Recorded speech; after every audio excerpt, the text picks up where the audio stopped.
Swahili Kingdom, and today we are doing lesson 2 in this series. So lesson 1 that we did was on pronouns and personal prefixes or personal subject prefixes.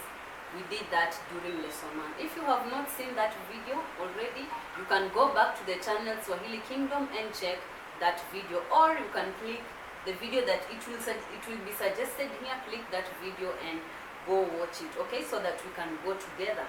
So today we are on lesson 2, and next time we are going to go to lesson 3, and this is for complete beginners in Swahili. So what are we learning today? In today's lesson we are learning sentence construction and present tense in Swahili. So if you don't know how to construct sentences in Swahili, or if you don't know the present tense in Swahili, or how to make sentences in the present tense in Swahili, continue watching the video. Hadithi yetu itakuwa kuhusu Simba na kijana mjanja. Simba na kijana mjanja inamaanisha the lion and the intelligent boy. Simba is a lion in Swahili. Kijana is a boy. Then mjanja is someone who is intelligent. And I have to tell you something. If you go and listen to the story, because the last story I made, someone told me that she could not understand, like she didn't understand anything because I was speaking very fast in the story. So I want to advise you on something, or I want to tell you something. If you find that I'm speaking very fast in Swahili, don't worry, because the first goal when you are doing Swahili, when you are learning Swahili or starting to listen Swahili, the first goal is to get used to the Swahili sounds, okay? Get used to the Swahili sounds. It doesn't matter if you're going to understand or not. The first goal is to get into the Swahili sounds, understand. Like, you are not going to understand, of course, but you are making yourself get used to the Swahili sounds, okay? And then another thing that I need to tell you, if you hear that someone is speaking very fast, I can advise you to go to listen to something that someone is speaking more fast than the person that you are listening to, and you thought they were speaking fast. Why? Because I'm going to tell you my experience, but it was in Spanish.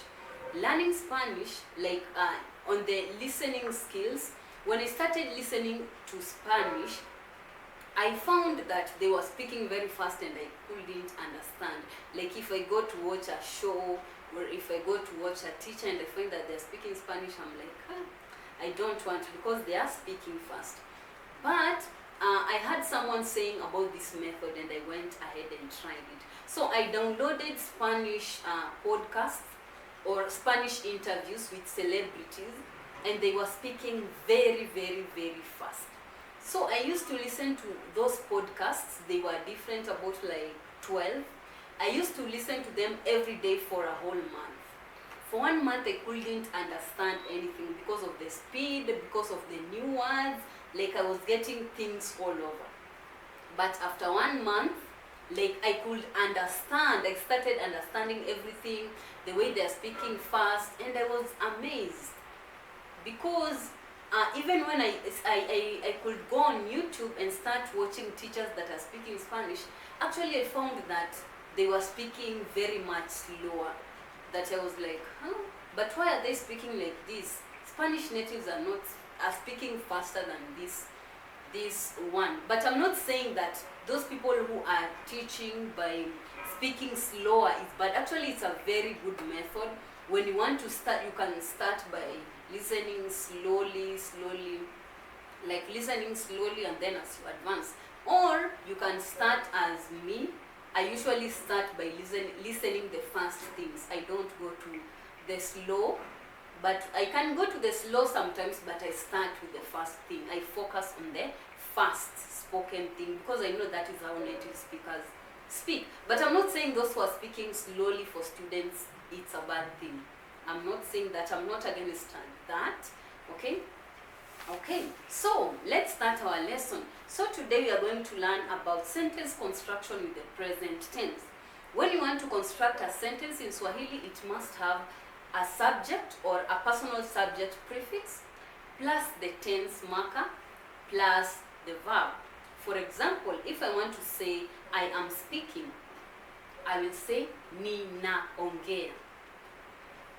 Ni is the personal subject prefix. Ni. Na is the tense marker or the time marker. Ongea is the verb. The verb in its infinitive is kuongea. But now when you want to put it in a sentence, you remove the ku, the infinitive, and you make it ongea. Ninaongea. I am speaking. Ninaongea. I am speaking. Okay. How would you say it if you want to say another person is speaking? Unaongea. How would you say it? So you are going to change the personal subject prefix. Unaongea. Unaongea. Let me remind you something on the lesson 1 that we did. So in lesson 1 we did pronouns and personal subject prefixes. On pronouns you said you have mimi, wewe, yeye, sisi, nyinyi, wao.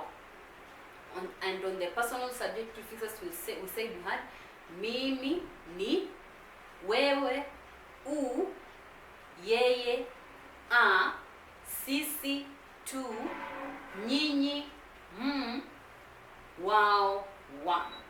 Okay, so those are the personal subject prefixes. Okay, so when forming sentences you must know the pronouns and the personal subject prefixes. And something that you need to know in Swahili again is Swahili is almost like it has some similarities with Spanish. One similarity is this, the one that I'm going to tell you right now. It is not a must for it to have a pronoun, like a sentence to have a pronoun. For instance, in English, you must say, I am speaking. I am speaking. But in Swahili, it is not a must for you to use mimi. It is not a must for you to say, mimi ninaongea. You can say, mimi ninaongea, or you can still say, ninaongea. Okay? People are going to understand you. But it is not a must for you to use the pronoun. It is not a must for you to use the pronoun. Mimi ninaongea or ninaongea. Not a must for you to use the pronoun. Okay, now let's go to the present tense. How do we know that a sentence is in the present tense? How do we know that a sentence is in the present tense? We have just done the present tense, which has the na infix. Yeah, we have just done the present tense, which has the na infix. Okay, someone might be asking himself or herself, what is an infix? Okay, so let me tell you 3 things that I'll be using in the Swahili lessons because they are there in the Swahili lessons. We have prefix, infix, and suffix.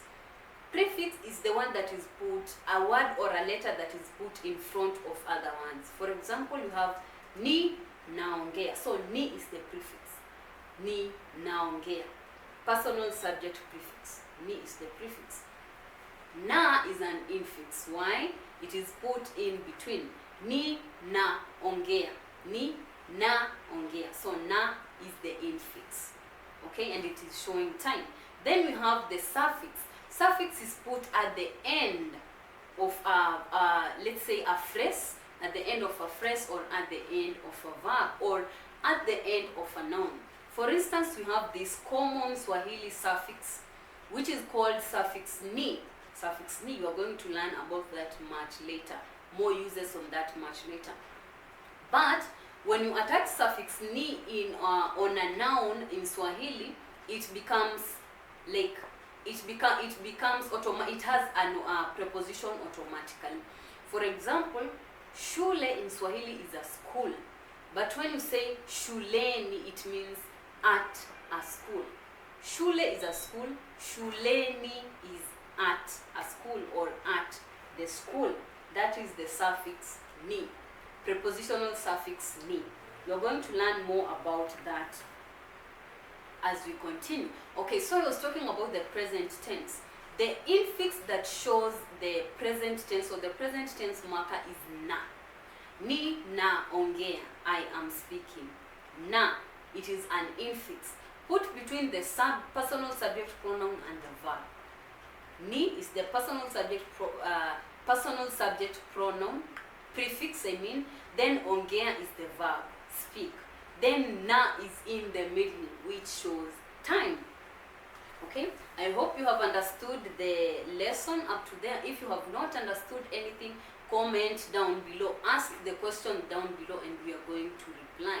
We are going to give you an answer as per our studies in Swahili, or as per our understanding in Swahili, or as per the understanding of the student. Maybe there's a student who has understood or who knows better than a student who doesn't know. Okay, so if you don't know something, just comment down below. And if you have understood something that you did not know before, comment down below so that others can see as well, and they can follow. Okay, they can follow on the lesson more clearly.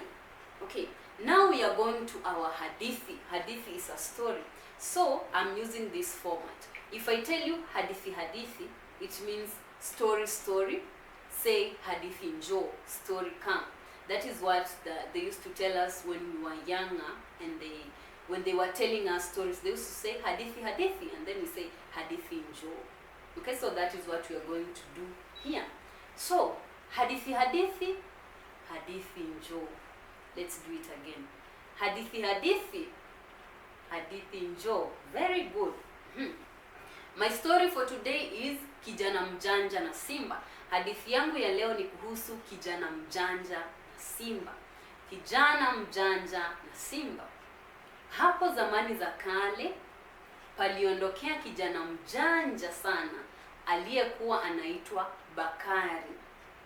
Siku moja Bakari alienda kutembea msituni.